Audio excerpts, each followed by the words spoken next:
guys, welcome back to The Buzz. I'm Tiara Bree and you're watching the art segment.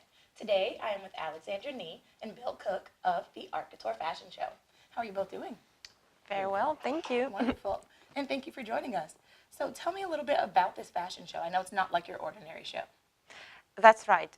So we promote this event not as just a fashion show, but as a, let's say, complex and comprehensive experience for our guests that we phrased as a concocted, sensual, gourmet concocted by local collaborators.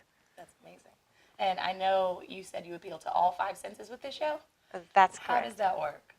Do you want to start with music since it's your show? Yeah. So we're doing live production together with some very talented members of the Jacksonville Symphony Orchestra.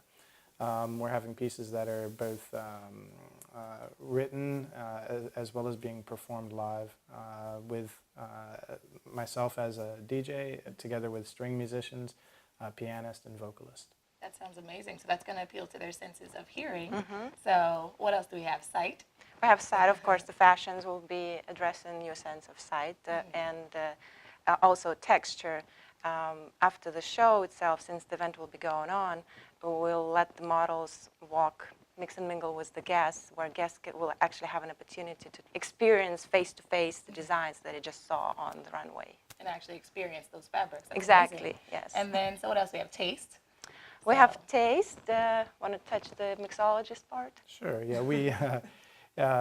We're working on some new original cocktails for the show. And then Biscotti's also is making some handcrafted hors d'oeuvres. And we're going to have, I think, as well some regular cocktails. And it'll be a very nice bar. And that sounds like it's going to be a delicious part of the program as well. And with those original cocktails, are you guys just thinking of ideas that you like? Or how are those kind of coming into fruition? Oh, no, they actually tie in with the show because we also have some original aromas created by men in New York. They've provided some very unique scents for the show, and we're putting together those aromas together with the flavors, and it's all synergistic, so it should be an immersive experience for all of the people. That sounds super fun, and it's very creative. How did that idea kind of come about? That's an interesting question. So the fashion show, the line itself, the new collection, and the fashion show, they're titled as Never Speak to Strangers. And when I was thinking about the name for my new collection, I was going through my mood board and inspirational pictures and the feeling I was having when I was creating the line. And I realized it was a very dreamy mood, which was a combination of my dreams, of the places I traveled to. So this almost like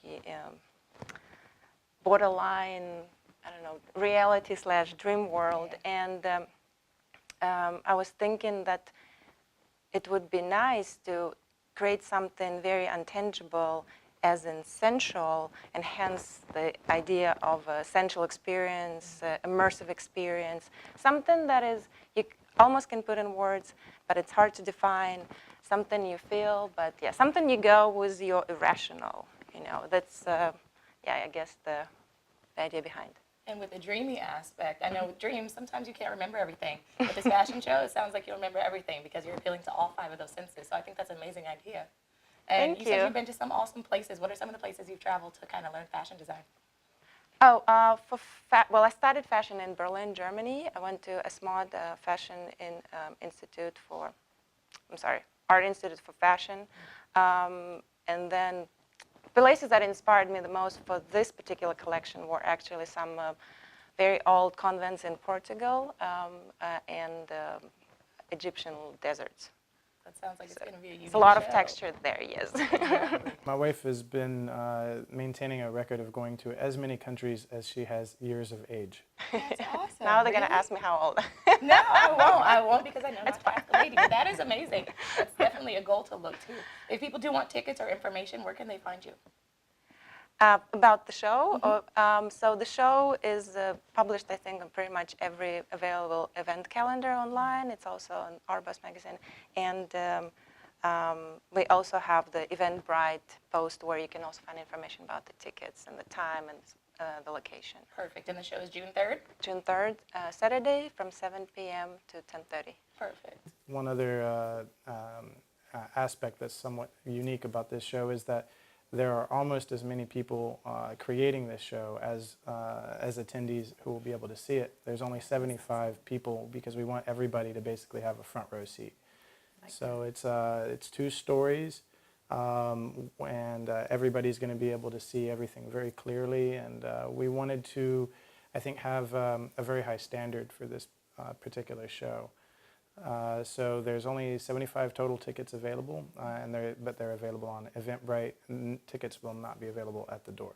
Perfect. Well, I like that idea. It's definitely, like you said, immersive, and it's going to be exclusive, which people want to get to. So make sure you all check out those tickets, and make sure you check out her collection, and we'll see you next time at The Buzz.